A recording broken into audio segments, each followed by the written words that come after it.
Bonjour à tous, c'est Nicolas Pomarède. Alors j'espère que vous allez bien et puis aujourd'hui je vais faire une vidéo pour vous montrer pourquoi et où on place ses stops et ses objectifs. Pour quelles raisons, pourquoi on le fait, à quel moment, pourquoi c'est mieux là qu'à un autre endroit. Vous allez voir, ça peut vous aider. Ça dépend évidemment de chaque titre pris indépendamment, même si la technique se ressemble toujours un petit peu. D'un titre à l'autre. Alors là, je suis sur SRNE. Voilà, j'ai mis un ordre d'achat autour des 14,40 $, avec un stop assez proche, juste en dessous, là, ici, autour des 14,10 $, 14,20 $, parce que il a une belle configuration haussière, le titre SRNE. Voilà, je mets le stop ici. Pourquoi? Parce que vous voyez, là, le titre est en train de grimper, et juste avant, il y a eu une bougie rouge. Celle-là, là, vous voyez que j'entoure là. Et si la bougie se retourne à nouveau, c'est que le scénario est vraiment pas terrible. C'est pour ça que je mets mon stop au niveau de l'alerte, qui est surligné ici en noir, parce que c'est un niveau qui invaliderait mon scénario. Étant donné que là, je suis clairement sur une stratégie de scalping, je mets un stop proche, et le niveau auquel je mets mon stop, ici précisément, juste en dessous des 14,20 $, le niveau graphique, c'est le niveau qui ferait que le scénario ne fonctionnerait pas si ça se retournait. Donc je sortirais à ce niveau-là. Donc là, le marché monte un peu, mais il se retourne.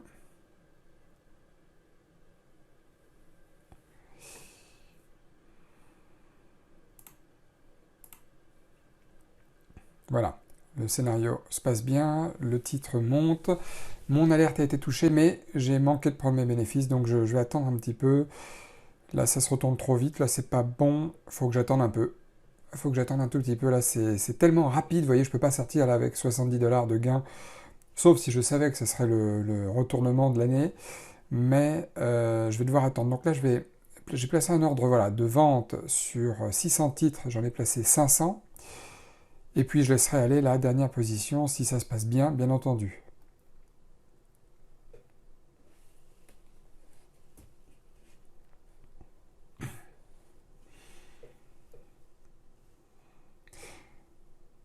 Pourquoi je mets l'objectif ici aussi? Parce que là, étant donné que je veux faire un gain rapide, un gain typiquement de scalping, je mets un objectif, ça y est, j'ai été exécuté, 142 $. Je mets un gain euh, qui est l'équivalent de mon risque. Ni plus ni moins. Vous voyez, on se retrouve quelques minutes après. Le titre bondit, il casse les 15 $ à la hausse. Et pourquoi je mets un risk-reward de 1 pour 1? Parce que on est dans les 15 premières minutes, et je l'ai déjà dit plein de fois, mais c'est pour ça que cette vidéo est importante. Où placer ses objectifs, où placer ses stops, c'est que dans les 15 premières minutes, on a une grande chance que le titre se retourne très souvent et qu'il n'aille pas prendre un risk-reward de 1 pour 2. Il a tendance à se retourner, c'est assez régulier, c'est une histoire de probabilité, à se retourner avant même de toucher le risk-reward de 2 pour 1, plutôt de 1 pour 2. Donc là-dessus, il faut essayer de gagner au moins ce qu'on risque, et déjà on est content. Donc là, c'est ce que j'avais fait pour le titre SRNE, et j'ai pris quasiment la totalité de mes bénéfices, et je laisse une petite portion courir au cas où. Vous voyez là, si je sors maintenant, je gagne 220 $, et j'ai 80 $ de l'attente, donc si je sors maintenant, ça me fera ouais, 220 $ et quelques, ce qui est là pour le coup un risk reward de 1 pour 2, parce que je risquais à peu près 100-150 $ sur le titre. Là, je vais acheter le titre AG. Je l'achète à ce niveau-là parce qu'il est sur le point de casser les 24, ce n'est pas sûr. Mais le carnet d'ordre est très actif. Alors là, je vous abandonne une seconde, je parie que Tesla va baisser, donc là, c'est aussi une histoire de probabilité. Je short le titre avec un stop ici. Voilà, je viens de shorter 25 actions Tesla. Je place tout de suite le stop sur Tesla, et j'espère gagner pareil au moins ce que je risque, c'est-à-dire au moins 120 $. Donc là, je vais mettre une alerte plutôt qu'un objectif fixe, pareil, parce que pourquoi je mets l'alerte ici? Pourquoi je mets l'objectif à peu près à ce niveau-là? Parce que c'est à peu près le plus bas sur Tesla de son ouverture. Le plus bas est à 808,50 si je ne me trompe pas, voilà. Du coup, si ça touche son plus bas, ça peut aller plus loin, ça peut casser plus loin, plus bas, et donc me faire gagner plus d'argent. Donc je vais pas mettre d'objectif fixe. Néanmoins, si cet objectif est touché et que ça se retourne, je saurai que c'est le moment de sortir assez rapidement, parce que pareil, les faux signaux sont assez nombreux en début de séance, bien que les faux signaux sont partout tout le temps, mais ils sont encore plus nombreux en début de séance qu'à l'accoutumée. Donc là, mon alerte a été touchée, Tesla se passe bien, donc je vais pas prendre de bénéfices en fait, je vais même attendre un petit peu parce que je pense qu'il est capable de descendre plus bas. Donc je vais juste baisser mon stop virtuellement, j'ai mis une alerte plus basse, j'ai redescendu un peu le stop virtuellement. Là, vous voyez, je surveille toujours SRNE qui se passe très bien. Mais j'ai mis une deuxième target un peu haute, je dois l'avouer. Mais c'est pas grave, je vais essayer de tenter le coup. Et puis si ça se retourne, je vais pas jouer les cow-boys. Et je vais sortir. Alors, AG, ça se passe pas bien. Mon alerte va être touchée. Mon alerte, c'est mon niveau de stop. Des fois, on gagne pas à tous les coups. C'est ça qu'il faut retenir. Hein, ouais, je sors. 82 $ de perte. 83 sur AG. Je pensais qu'il allait faire quand même un pullback. Alors Tesla se passe très bien, je reviens sur Tesla. Là, vous voyez, 180 $. Je vais prendre 20 titres sur les 25. C'est fait.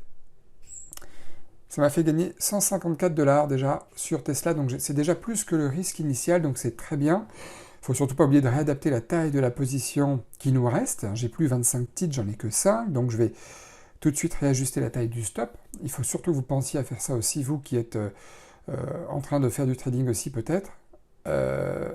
Et voilà, je supprime l'alerte, c'est plus d'intérêt. Bon, je sors de SRNE. Voilà, j'ai déjà bien gagné 180 $. 189 $, c'est déjà très bien. En plus, les indices se retournent à droite. Donc, faut quand même jouer la prudence aussi. Voilà, une stratégie, c'est bien. Faut s'y tenir le plus possible. C'est pas toujours évident, mais il faut s'y tenir le plus possible. Alors là, je vais mettre une target ici sur Tesla. Pourquoi je mets une target sur Tesla ici? Parce que ça correspond au niveau de clôture de la veille, à peu de choses près.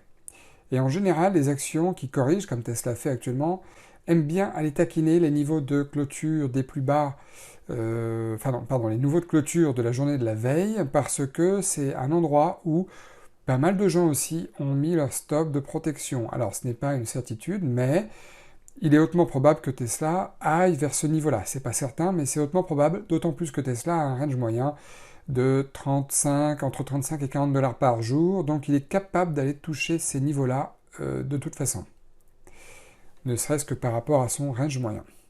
Mais voyez, j'ai baissé mon stop au niveau du pullback qu'il y a eu sur Tesla ici.